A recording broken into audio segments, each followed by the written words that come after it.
Hello and welcome to the Idiot Book Nook podcast. My name is Blazewing. My pronouns are they, them.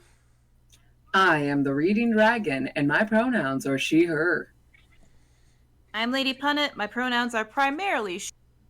Sometimes they, them. Today is a she, they kind of.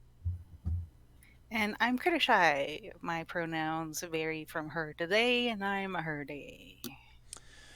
We're talking about The Thief from the Queen's Thief series by Megan Whalen Turner, specifically Chapter 9. We just went through that last episode. But before we get into that, if you'd like to follow us on social media, you can do so at lanktr.ee/idiotbooknook, where you can find links to all of our projects, our podcast, our YouTube, our Twitch, everything we have on the go at the moment. Sorry, I thought I was going to get through that all in one breath. It didn't quite work. With that being said, so how about that chapter? That was an intense read for sure. Our thief's dead. We don't know that. We haven't. He drowned it. We don't know that. Here's the thing. We weren't shown the body. I say Sophos is going to save him because he pointedly said in the chapter that he's a very good swimmer. Either that or one of the gods is going to step in and be like, yeah, sorry, this ain't happening. Don't forget, up until now, Eugenides has been a storybook figure, but we saw him in that cavern with the gods and living. I don't know if it's going to be Sophos. I'm hoping it's Eugenides. Eugenides also told him, you haven't offended the gods yet. Despite the fact that he broke into their temple, and he broke their temple. Which... Only a little bit. Right? It was just the big, one obsidian door. He did what a thief would do. Yes. True. And he was told, you haven't offended the gods yet. So I'm hoping, to some degree, that it's Eugenides. That would be cool. Anyways, sorry, Lady Punnet, you were saying. Well, when Sophos said, I'm a very good swimmer, I kind of got the impression it was like he was offended that they thought he couldn't swim. So it's kind of like the teenage thing of saying like, yeah, I'm definitely good at this thing everyone else is good at, even if I'm like a basic bitch at it. Well, let's hope not. Let's hope he's like Olympian level swimmer.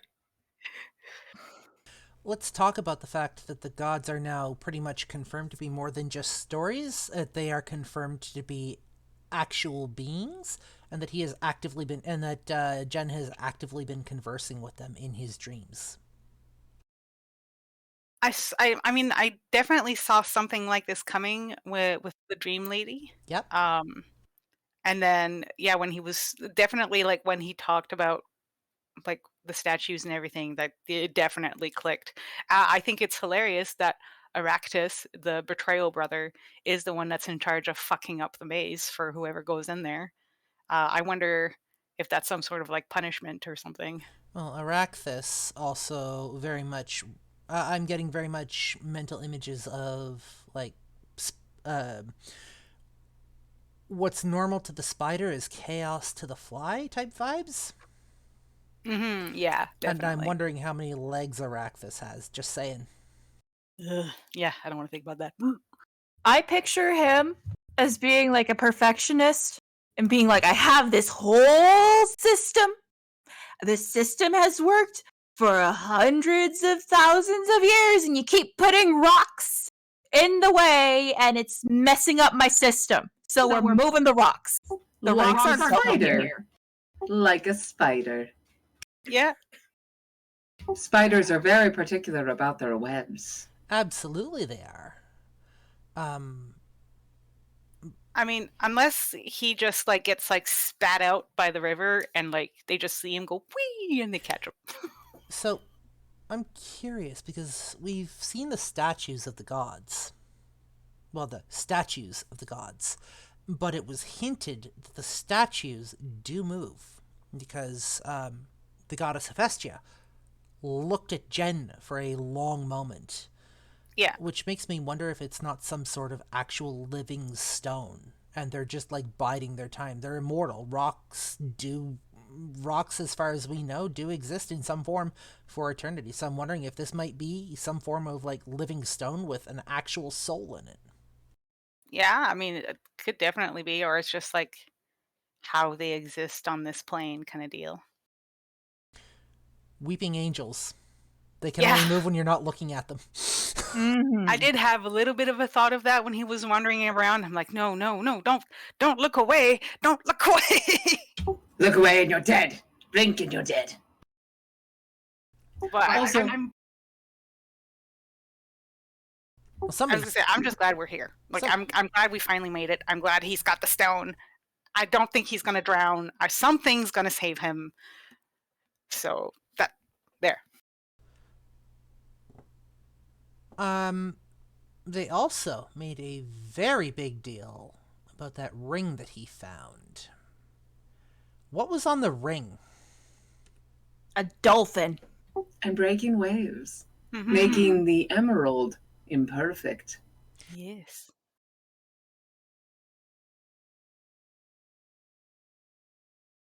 They're also assholes, but we'll just ignore that fact.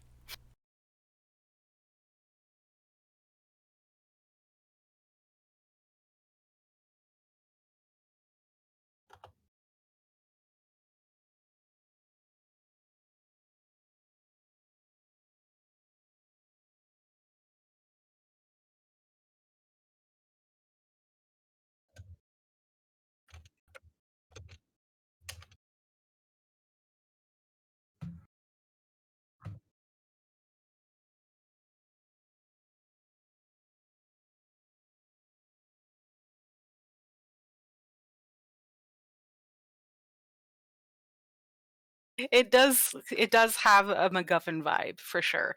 That I mean, I was thinking more along the lines of because they specifically said it was a signet ring, which only certain types of people have. And uh, I'm thinking that this is going to definitely it'd be a good tool for Jen to restart his identity.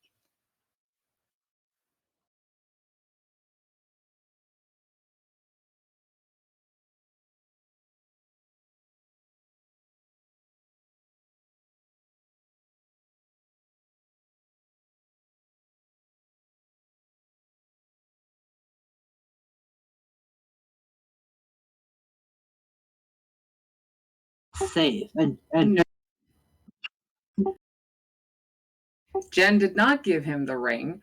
The Magus pulled it off his thumb. He didn't want to give that up. True, but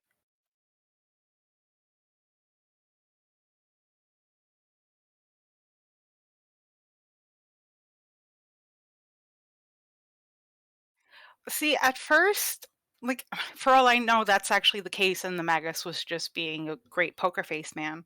But at first, I thought the ring would end up being the Magus's predecessors because he died in that place, and I thought maybe he was asking, for evidence of like, hey, you know, is that dude's jewelry, kind of deal. And I think a thing that we have to remember too is he didn't take everything. I think he just took the ring, and everything else he pushed back into the pool. And I think that plays a big role into how he didn't offend the gods because he gave stuff back. Yeah, I think that's significant.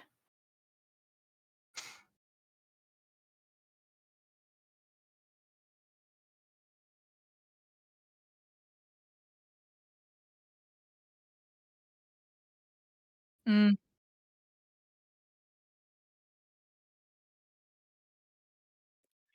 I don't think he meant that like for real, just that like if Jen was to fail his quest, it's probably because he would fail somewhere in the temple and they would just like he would die there and they would die in the city. I don't think he was saying purposefully that he would leave them there to die, but just if Jen fails, it's because he died in there. I think he was just making a logical conclusion.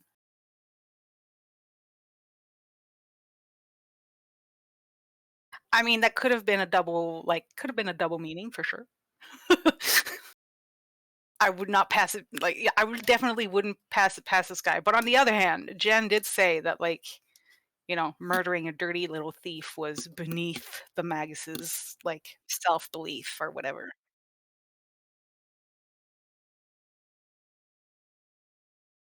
Also true. I definitely, yeah, I'm definitely like, I think we're gonna have to wait and see how things turn out, like for the next chapter, see how Jen gets out of there. I think how he survives this is definitely going to impact how things devolve next. Because if he's rescued by Sophos, then that's brings everybody closer together kind of deal. If he's rescued by some mysterious god and is like brought out of the river like in like some like princess carry by like the god of thieves, I think the Magus would like maybe swallow back some of that bullshit a little bit. Nope. I think he would firmly deny it.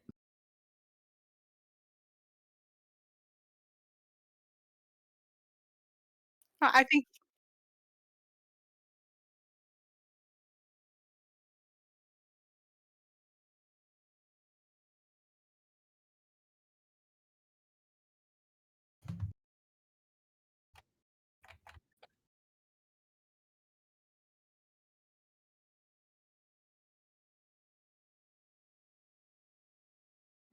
Omniscient and omnipotent.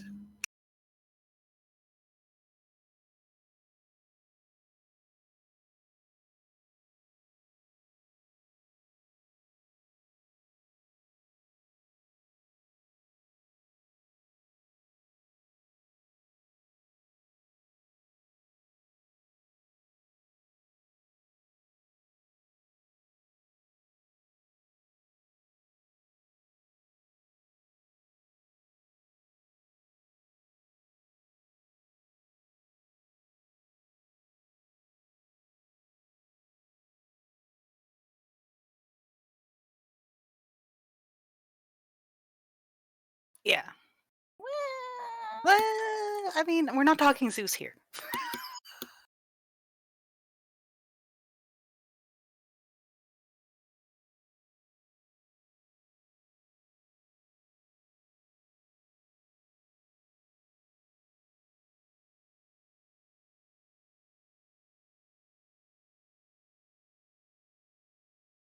Yeah, I think that should I would like to think that that's going to that played a role in that whole decision making.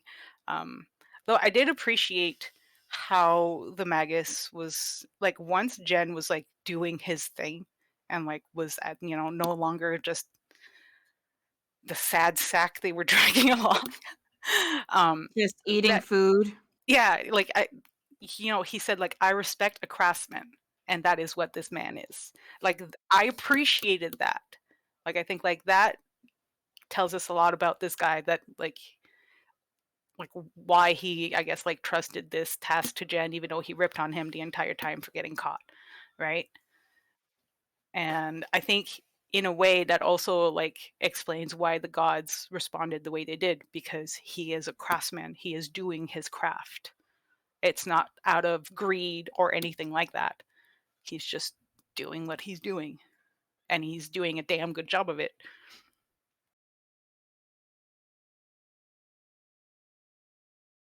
I'm not allowed to say.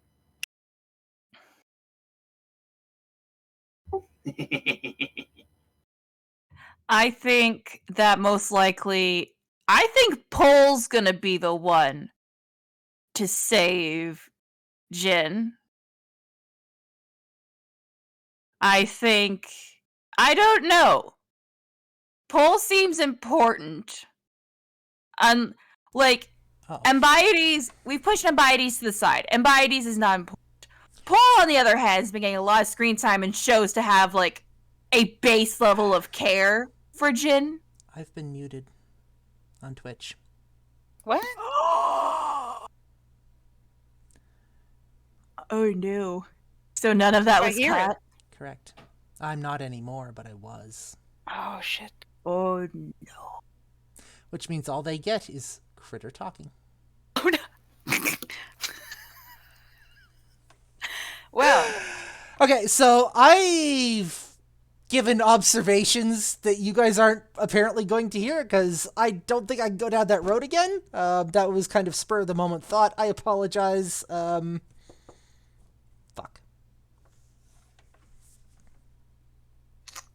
it's not a stream without technical difficulties. I think Pole's gonna be the one to save Jin from drowning because he's shown to be important. Ambiades is currently off doing who knows what on the edge. The Magnus might save Pole, but I don't. Not save Pole, save Jen, but only for the sake of, like, he might have the thing. I gotta say, your comment about, like, we don't care about Ambiades. We don't care about Doesn't matter. Ambiades. And just, like, I laugh because all I wanted to say, yes, how people have felt about him his whole life. I'm wondering how much of That is why he's such a sour grape. I'm wondering how much of a play on words there is with Ambiades. How so? My brain just went someplace weird. I'm wondering if Ambiades might end up flipping or being two-faced with the Magus, because Ambiades and ambidextrous have the same root word. Dual, yeah. I'm definitely, like, it would not surprise me if that's how he went. I feel like there's a lot of, I don't want to say, I don't think symmetry is the right word, but Duality? there's a lot of commonality, Mhm. or at least I'm getting the same vibes from Aractus Yep. as I am from Ambiades.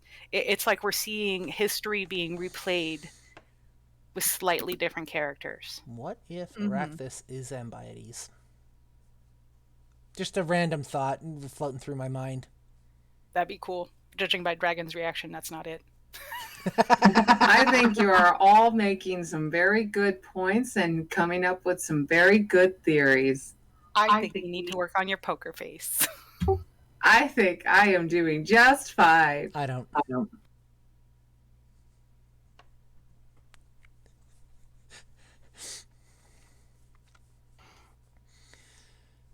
But I think that's pretty much it for this chapter. It was a longer one because there's a lot that happened. Not a lot happened. You know how I know you don't have a good poker face? I mentioned the fact that, the gods might look more favorably on Jen than they would on the Magus, and you had kind of a gut reaction to that. See, look at that face. Look. Right? Yeah. Right? You can't keep nothing secret, lady. Don't trust her with anything. Again, I have half a mind to read ahead, but Don't do it. Or if you do, don't tell us. then that'll leave you and Lady Punnet to discuss. Good point. So that was chapter 9, which means we're coming up to chapter 10, which means we have 3 chapters left, because we have 12 chapters altogether. We have yet to see the climactic height of this story. We have yet to see the resolution phase, but this is where our rising action happens within this story. It's been a very slow build. It's been mostly setting the scene, right? This is where our rising action happens, and the action is rising. Say what you will. It's only happened within the last 2 chapters, but it is rising. Raises with the water level. Woo!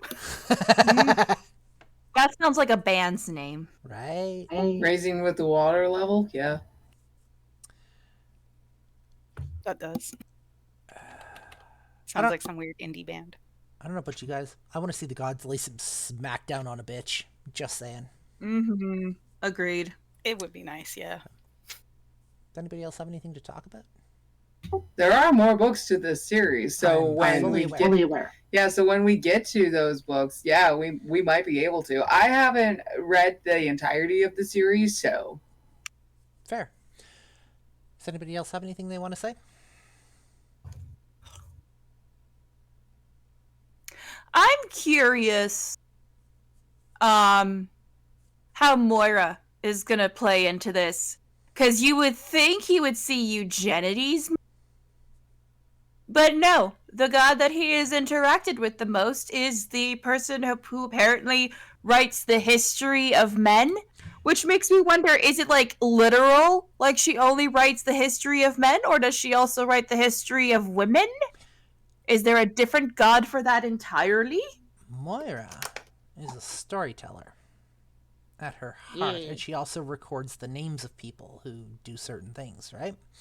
Which means as of now, Jen has his name essentially immortalized. And I'm wondering how that plays out, because that can go a couple of different ways. The first way, just for record, just to say he was there. You know, he did something important, the recording of history. The second is because of how he persevered in his time of need, his time of trouble. The gods could theoretically bestow a gift on him for that, because they don't write down, in my experience anyways, in a lot of mythologies, they don't write down your name without a reason. Or without wanting to impart something on you. Yeah, there's definitely that. I definitely got a feeling too that she's definitely bound by certain restrictions, because it definitely felt like Jen pointed out, it felt to him like she wanted to say more but couldn't. Yep. Right? I also get very much mom vibes from her, just saying. Wanting to make sure that people are looked after, that people are taken care of, but might be bound because of the rules of how the gods function. You are absolutely right. Yeah. I don't know if this has been established in passing or not. I have like a faint memory of Jen saying that like his family are descendants of Eugenides, or is that something my brain is thinking on its own? I vaguely recall something like that. Give me 1 second. Let me go take a look. If I remember correctly, there was like a brief mention of like the theory of it, but it was mainly a thing of, hey, Eugenides is our patron, so to speak. Okay. And so the name has been passed down through the generations. And it's usually like, I think it's one of those things where the name gets passed down to like the firstborn son or something like that. Our family However, his mother was the thief before him. Our family has a tradition like that. Well, had. Lots of families have those for sure. But yeah, I am curious to, like, if part of, I don't want to say the luck or anything like that, but part of why he was treated by the gods the way he was at like when he got there, I'm curious if it has something to do with him, like if he could possibly be an actual descendant from this guy. I'm wondering if they recognized him in part as one of their own then. You know, if this could be like his own journey to godhood kind of thing. Interesting thought.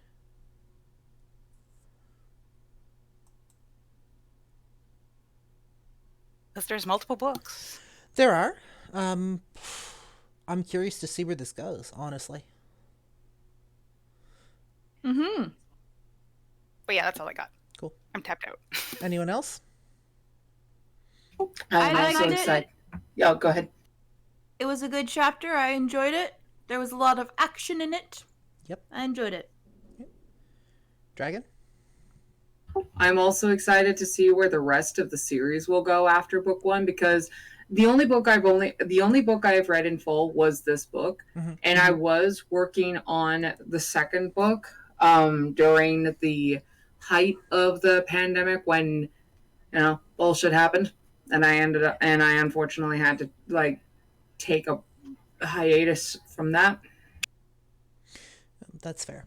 Well, on that note then, I think that this is a good place to end this episode. I want to thank you guys for joining us for discussion, for being here. We hope you've enjoyed everything that we've talked about, or everything that you heard anyways, because you didn't hear everything that was talked about for a portion of this episode, and I apologize for that. Oops. Thanks for sticking around and putting up with, whatever the fuck this is. And if you'd like to follow us on social media, you can do so at lanktr.ee/idiotbooknook. You'll be able to find links to all of our podcasts, to our YouTube, to our Twitch, and everything else that we've got going on the net. And for this episode, I'm Blaze. I am the Reading Dragon. I'm Lady Punnet. And I'm Crittershy. And we'll see you guys next episode. See you next time. What?